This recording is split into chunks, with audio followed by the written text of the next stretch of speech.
this church is the temple of God. You know, God is always in his temple. In the Old Testament, some consider the Garden of Eden God's temple. We heard Pastor, I can't remember his name, Jeff, talk about that. God's in the garden. And then you got the tabernacle, the tent, right? You read all these instructions about in Exodus and Deuteronomy. And there's an inner portion of the tabernacle that's called the most holy of holies. That's God's throne room here on the earth. They stopped living in tents. They got a promised land now, and they build a temple. God's in the temple. Nobody can go closer because he's there. You go, you're going to die. But that temple was destroyed in 70 AD. And they have never rebuilt that temple again. At least not physically.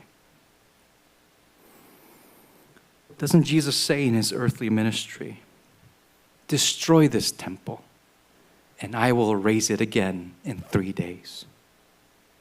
And the people are like, what are you talking about? Do you know how many years it took to build this temple? You're going to raise it in 3 days? But the temple he was speaking of was the temple of his body. And so when Christ was raised on the third day, it was not just for your justification and your salvation and conquering sin and death. When Christ's body was raised on the third day, a new temple had been raised. The church of Christ, his body. And you are united to him as part of his body. And when we gather like this in our church, God is here. When we sing our song, he's invisible, I understand.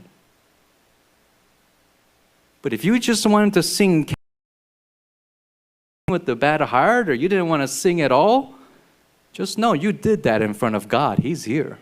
This is the temple.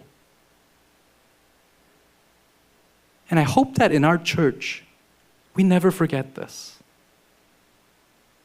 This is the house of God, not the building, the people.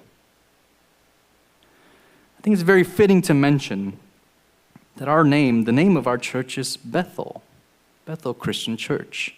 Do you know it's a Hebrew word? Beit El. It's a two-part word. Beth or Beit. In Hebrew, it means house. Like Beit Lachem. Lachem is bread. House